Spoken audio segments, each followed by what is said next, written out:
Friends, आप सभी का हमारे इस चैनल में स्वागत है। आज मैं आपको केमिस्ट्री का सेकंड पार्ट पढ़ाऊंगा, जो कि हम लोग पहले पार्ट में देखे थे क्लास फर्स्ट में, जिसमें चैप्टर 1, चैप्टर 2 और चैप्टर 3 का एमसीक्यू हो गया था। अब हम लोग देखेंगे चैप्टर 4 और 5 का। तो अब हम लोग समझते हैं कि इसमें क्वेश्चन कैसे और किस प्रकार के पूछे जाएंगे। तो देखिए, पहले आप निर्देश में देख लीजिए। प्रत्येक प्रश्न में 4 वैकल्पिक उत्तर दिए गए हैं, उनमें से सही विकल्प चुनिए। देखिए, नंबर 1 पहला क्वेश्चन है, सहसंयोजक द्विआबंध बनता है। तो मैं आपको छोटा सा चीज इसमें बता देता हूं। सहसंयोजक कब बनता है? जब साझे के 2 इलेक्ट्रॉन युग्म हो। क्या इलेक्ट्रॉन? 2 इलेक्ट्रॉन युग्म हो। तो देखिए, नंबर 1 है इलेक्ट्रॉन युग्म के स्थानांतरण द्वारा, नंबर 2 है एक इलेक्ट्रॉन युग्म की साझेदारी द्वारा। तो ये दोनों गलत है। तीसरा देखिए, 2 इलेक्ट्रॉन युग्म की साझेदारी द्वारा। तो ये देखिए ऑप्शन सी राइट आंसर है। अगला प्रश्न देखते हैं हम।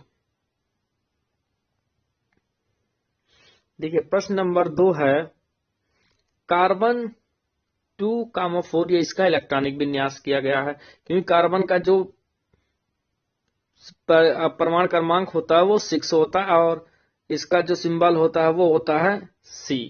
ठीक है, अब देखिए, सहसंयोजक यौगिक में 4 इलेक्ट्रॉन होते हैं। कार्बनिक यौगिक के निर्माण के लिए इसकी प्रवृत्ति होती है। तो इसमें देखिए, जो कार्बन होता है उसमें 4 इलेक्ट्रॉन साझेदारी द्वारा बंध है, जैसा कि मैंने ये स्ट्रक्चर बनाया। तो देखिए, इसमें है नंबर 1, चारों इलेक्ट्रॉन खोकर कार्बन C+4 धनायन बनाता है। तो ये भी गलत है। 4 इलेक्ट्रॉन युग्म, ठीक है, 4 इलेक्ट्रॉन प्राप्त कर कार्बन 4 इस पे 4 माइनस ऋणायन बनाता। तो ये भी गलत है। अगला देखिए, दूसरे परमाणुओं के साथ चारों इलेक्ट्रॉन की साझेदारी द्वारा करना। तो यही ऑप्शन सी राइट आंसर है। अब हम देखिए, अगला हम देखते हैं। अगला क्वेश्चन है प्रश्न नंबर 3। देखिए, प्रश्न नंबर 3 है, बकमिंस्टर फुलेरीन का सूत्र होता है। तो ये कार्बन 60 होता है। ठीक है। अगला प्रश्न नंबर 4 देखिए, निम्नलिखित में से कार्बन का कौन सा प्ररूप विद्युत का सुचालक होता है? तो ये ग्रेफाइट होता है। कौन होता है? Graphite is right answer. अब हम प्रश्न नंबर 5 देखते हैं।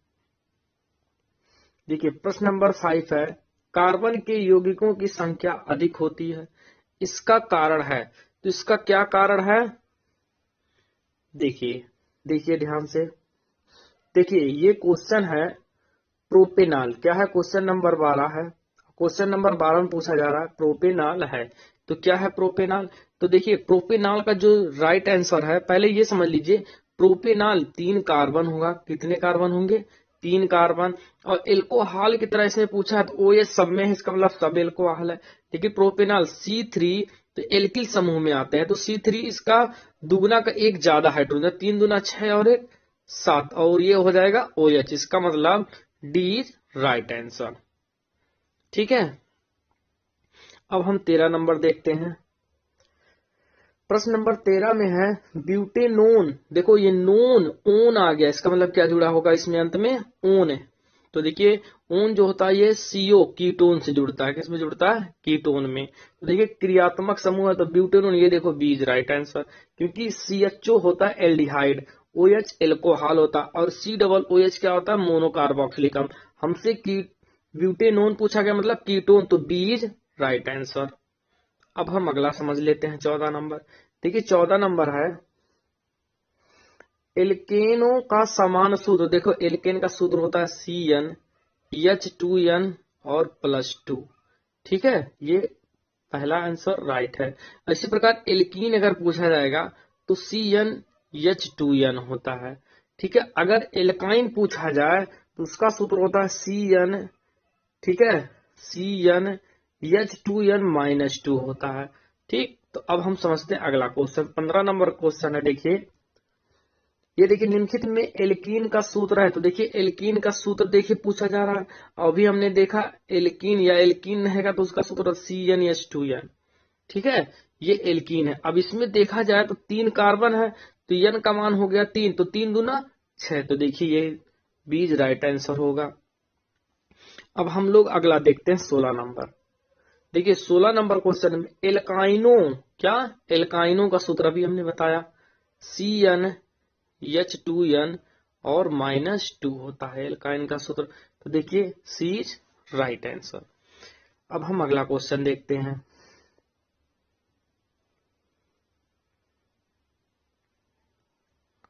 देखिए अगला प्रश्न नंबर 17 है, CH3COCH3 का आईपीएसी नाम। देखो अगर मैं इसको समान नाम में बोल दूं तो ये इसने को बोला जाता है कीटोन। क्या बोला जाता है, कीटोन। और यहाँ देखिए CO लगा है, क्या लगा है, CO। ठीक है, तो CO जो होता है ये कीटोन होता है। क्या होता है, कीटोन। अब देखिए कीटोन है तो इसे आसान हो जाएगा अपना, क्योंकि इसमें देखा जाए तो कितने कार्बन है, देखिए 1 कार्बन, 2 कार्बन, 3 कार्बन, और 3 कार्बन के लिए नाम होता है प्रोप। ठीक है, और CO है, कीटोन ओन में जुड़ेगा तो प्रोपेनोन हो जाएगा। तो समझ गए ना, तो प्रोपेनोन, इसका मतलब सी इज राइट आंसर। अगला देखिए 18 नंबर है, निम्नलिखित में एल्काइन है। एल्काइन, इसका मतलब देखिए आइन जुड़ रहा है। क्या जुड़ रहा है, आइन अंत में। तो इसका अभी अभी हमने सूत्र देखा था, CnH2n और -2 होता है।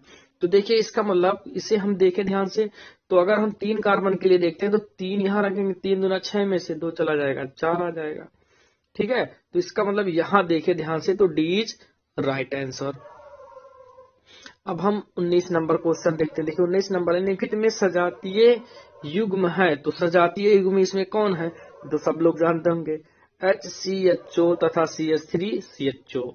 ठीक है, क्योंकि इसी एक ही समूह का, देखो CHO एल्डिहाइड है, ये CHO एल्डिहाइड है। ठीक है, यहाँ देखा जाए तो OH आ गया, एल्कोहल होता है, CHO क्या है, एल्डिहाइड है। तो सब समान नहीं आ रहा है, ये देखिए एल्कोहल है तो यहाँ O आ गया, इथर होता है।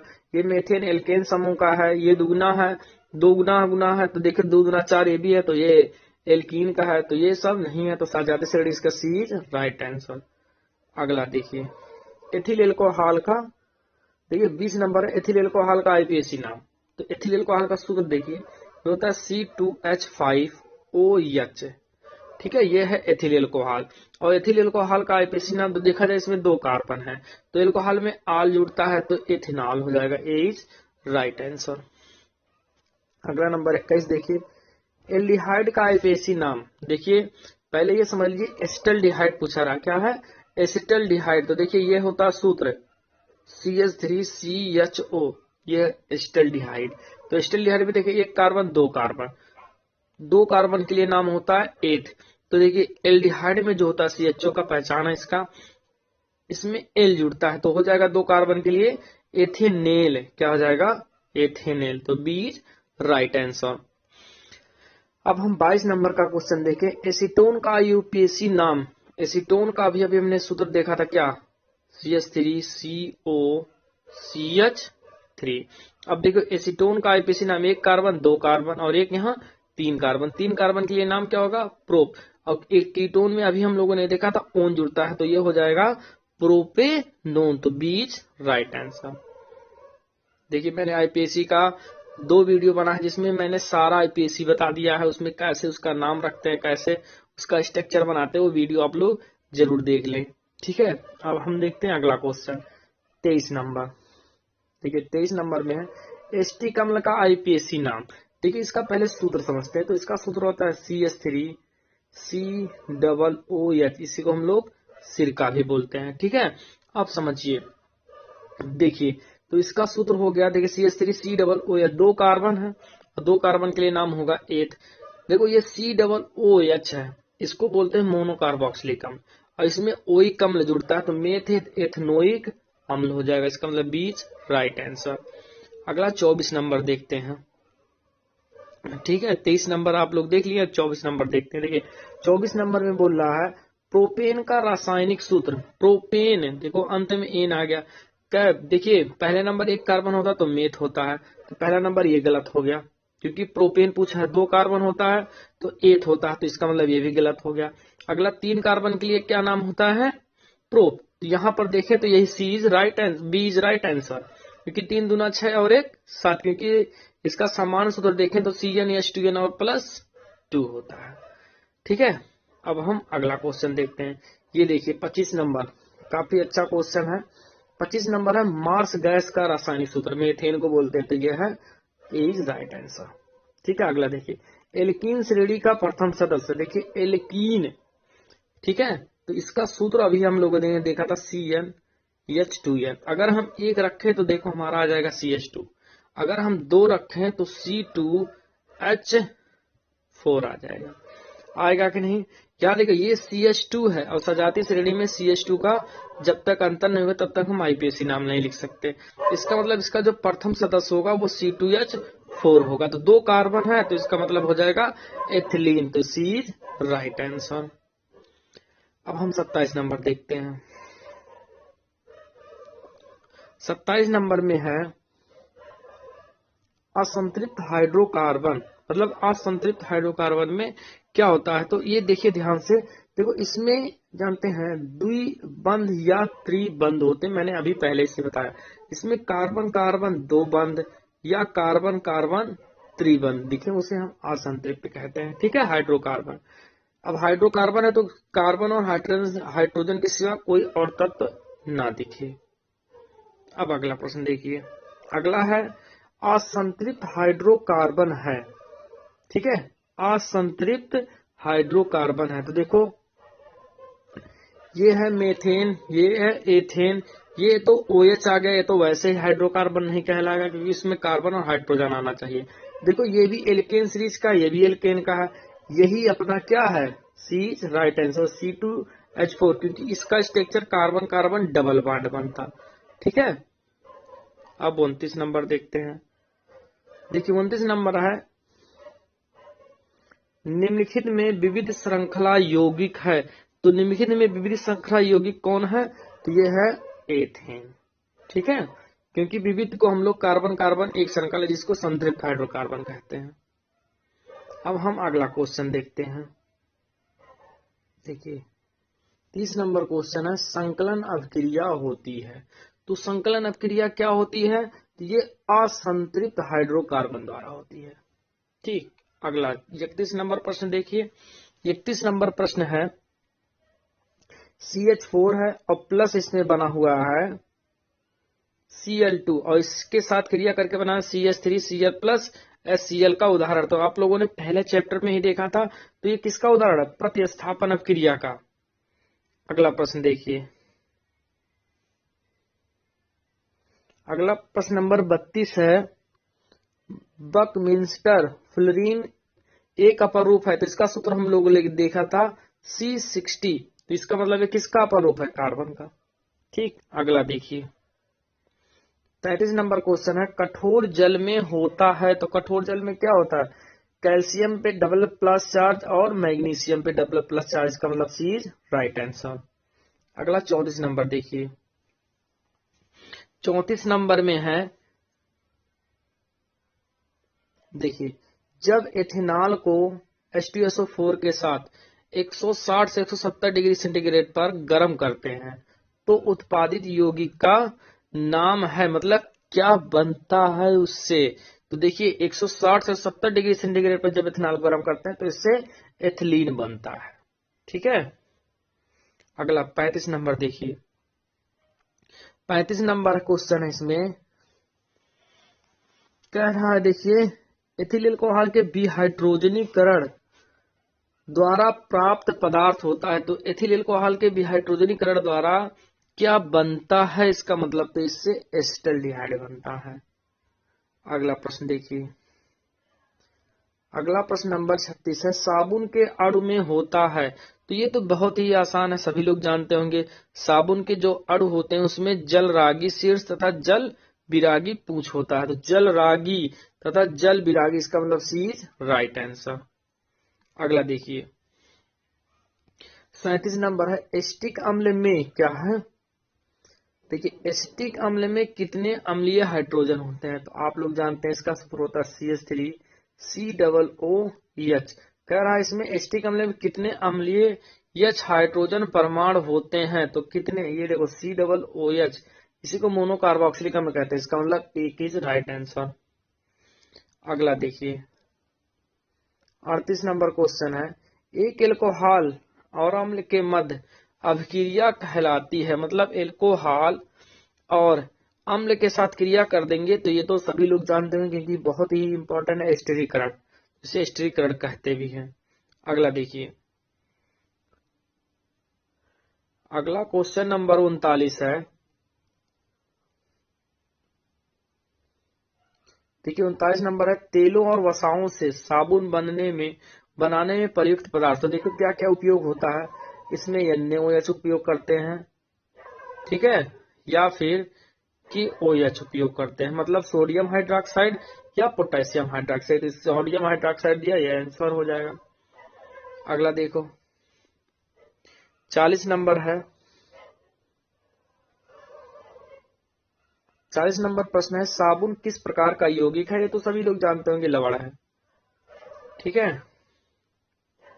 अगला 41 नंबर समझिए। देखिए 41 नंबर है, स्ट्रो के क्षारीय जल अपघटन की क्रिया कहलाती है। तो ये तो साबुनीकरण कहलाती है, ठीक है। अब अगला 42 नंबर देखते हैं।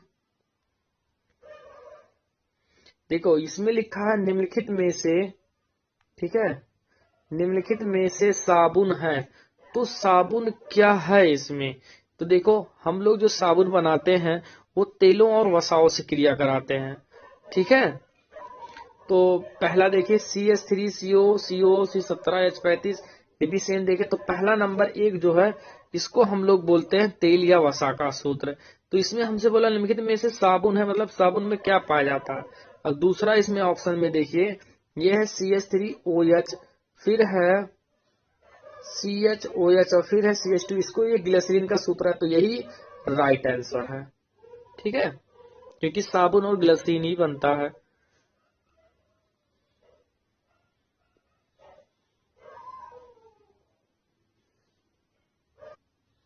एक बार ये जरा फिर से देखते हैं, ये क्वेश्चन क्या कह रहा था वो समझे फिर से। अच्छा ठीक है, क्वेश्चन कह रहा निम्नलिखित में से साबुन कौन है, और साबुन का सूत्र आप लोग जानते होंगे।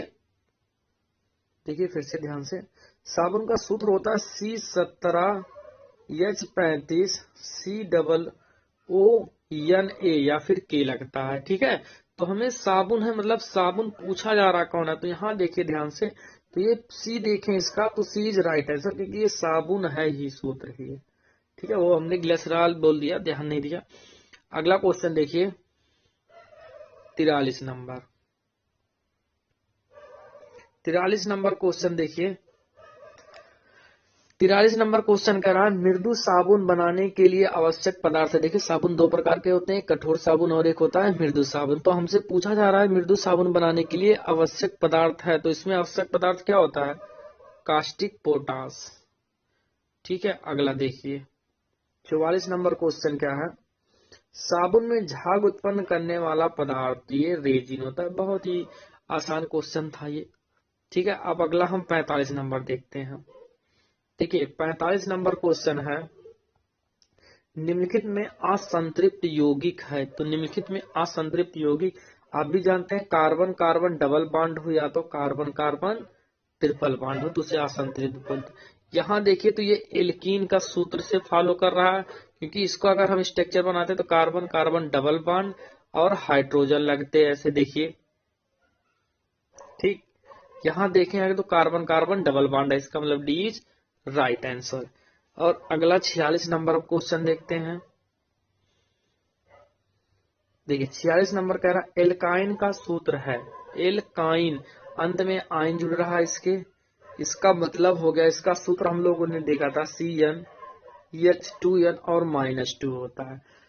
तो ध्यान से देखें इसका सूत्र में, तो देखिए इसका मतलब अगर हम कार्बन का मान 3 दिया है तो यहाँ देखिए 3 रखें तो 3 यहाँ, 3 दूना 6 में से 2 जाएगा, 4 बचेगा। तो ये देखिए ए इज राइट आंसर भी हो गया, ठीक।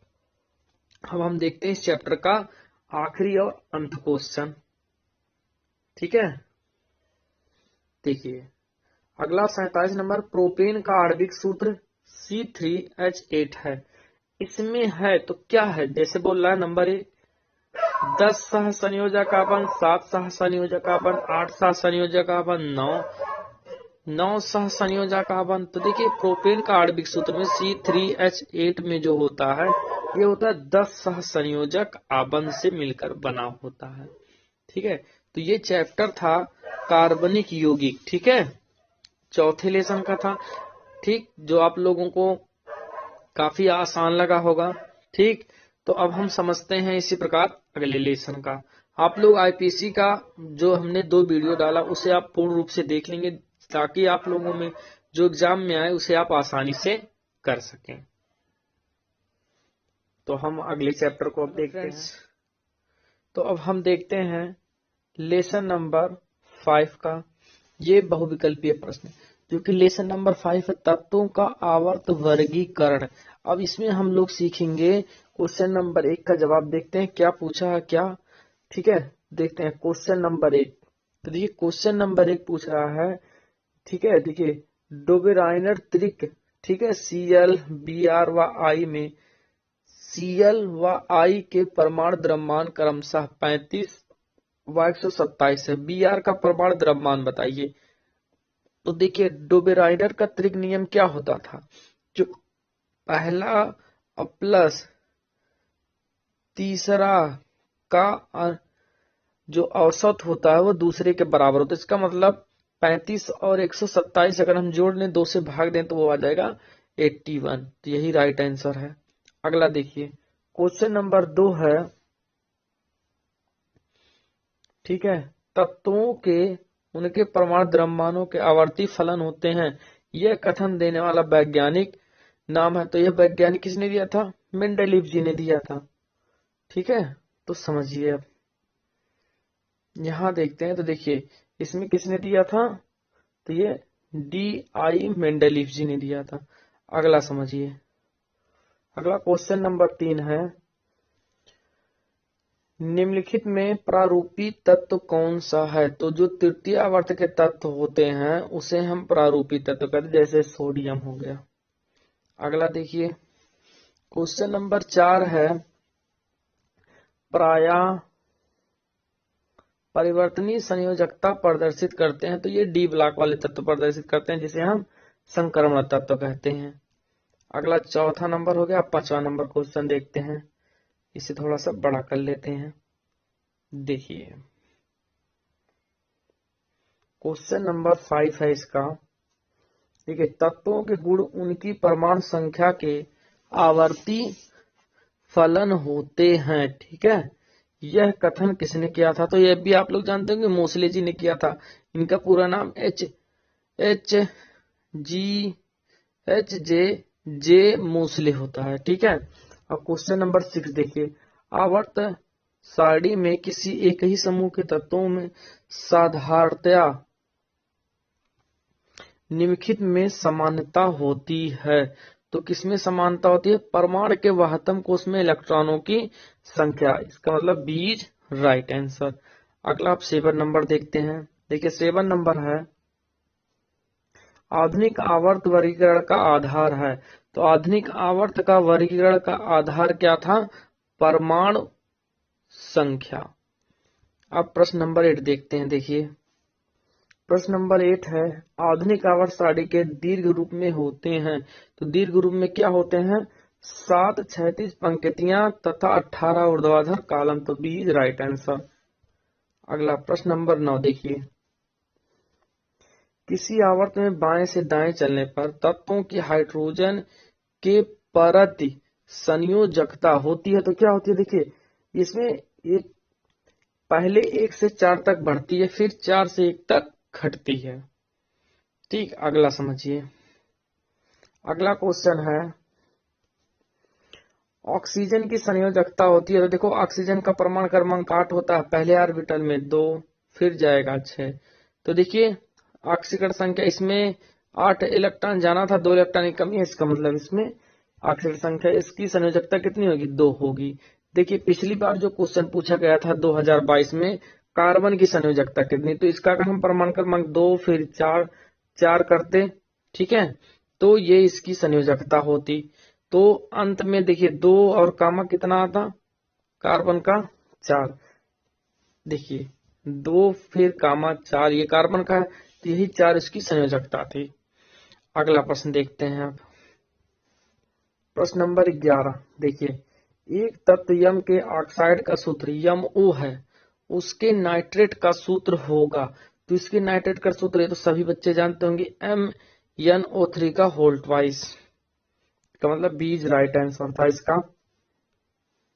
अगला प्रश्न देखते हैं, प्रश्न नंबर 12 नंबर प्रश्न है, प्रत्येक आवर्त में बाएं से दाएं चलने पर तत्व की धात्विक प्रावृत्त है, तो क्या है इसकी प्रावृत्त, तो जो परमाणु क्रमांक होते हैं ये घटता है, तो बी इज राइट आंसर। अगला देखिए, किसी आवर्त में बाएं से दाएं चलने पर, क्या बाएं से दाएं चलने पर, तो इसे हम लोगों ने देखा, ठीक है। तो बाएं से दाएं चलने पर ये क्या होता है, तो तत्वों के ऑक्साइड क्षारीय प्राकृत घटती है, तो सी इज राइट आंसर। अगला देखिए, 14 नंबर प्रश्न है, आधुनिक आवर्त सारणी के तृतीय आवर्त में तत्वों की संख्या होती है, तृतीय आवर्त के तत्वों की संख्या कितनी होती है, तो तृतीय आवर्त के तत्वों की संख्या 8 होती है, ठीक। क्यों, पहले 2, फिर 8, फिर 8, फिर 18, फिर 18 और फिर 32 और फिर 32 के रूप में रखे गए। अगला देखिए, परमाणु क्रमांक 58 से 71 तक के तत्वों को सामूहिक रूप से कहा जाता है, तो ये सभी लोग जानते हैं लैंथेनाइड्स कहा जाता है, ठीक। इसी प्रकार 90 से लेकर 103 तक के तत्वों को एक्टेनाइड कहा जाता है, ठीक। अगला प्रश्न आते हैं हम, देखिए 16 नंबर क्वेश्चन देखिए, 16 नंबर प्रश्न है, तृतीय आवर्त के तत्व हैं, तो तृतीय आवर्त का तत्व सोडियम है, अभी हम लोगों ने पीछे भी देखा था। अगला 17 नंबर देखिए, उभय धर्मी ऑक्साइड होता है, ये तो बहुत ही आसान और बहुत बार पूछा गया क्वेश्चन है, एल्यूमिनियम ऑक्साइड Al2O3। अगले देखिए 18 नंबर, निम्नलिखित में अम्लीय ऑक्साइड है, तो अम्लीय ऑक्साइड इसमें से कौन है, तो देखिए काफी अच्छा क्वेश्चन है। तो अम्लीय ऑक्साइड इसमें से कौन सा है, देखिए ये होता है P2O5 फास्फोरस पेंटा ऑक्साइड। अगला 19 नंबर क्वेश्चन हम देखते हैं, देखिए 19 नंबर क्वेश्चन, निम्न में क्षारीय धातु है, तो निम्न में क्षारीय धातु कौन है, सोडियम। देखिए एक होता है क्षारीय धातु जो फर्स्ट ए के वर्ग को क्षारीय धातु कहते हैं, एक होता है सेकंड ए, इसे क्षारीय मृदा धातु कहते हैं। अगला देखिए 20 नंबर क्वेश्चन है, देखिए निम्न तत्वों में किसकी विद्युत ऋणात्मकता सबसे अधिक होती है, तो सबसे ज्यादा विद्युत ऋणात्मकता वाला तत्व जो है वह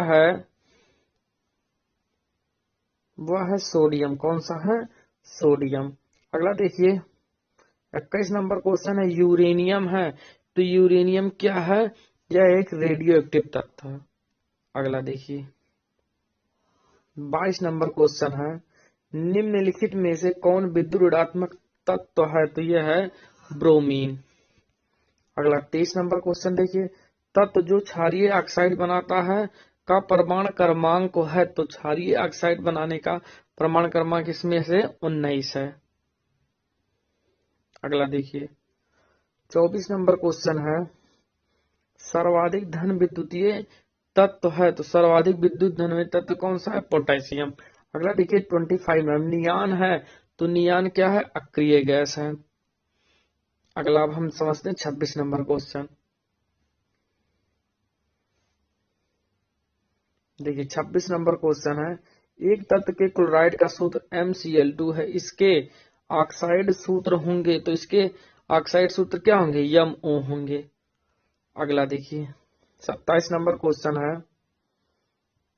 27 नंबर क्वेश्चन, ठीक है, निम्नलिखित में से कौन अधिक विद्युत ऋणात्मक तत्व है, सबसे ज्यादा अधिक विद्युत ऋणात्मक तत्व इसमें कौन सा है, तो सबसे अधिक जो तत्व है वह है इसमें आर्गन, Ar, ठीक। अगला क्वेश्चन 28 नंबर देखिए, 28 नंबर है, किस तत्व तक अष्टक का नियम लागू होता है, यह है क्वेश्चन नंबर 28, किस तत्व तक अष्टक का नियम लागू होता है, तो कैल्शियम, अर्थात कैल्शियम जो परमाणु क्रमांक 20 होता है।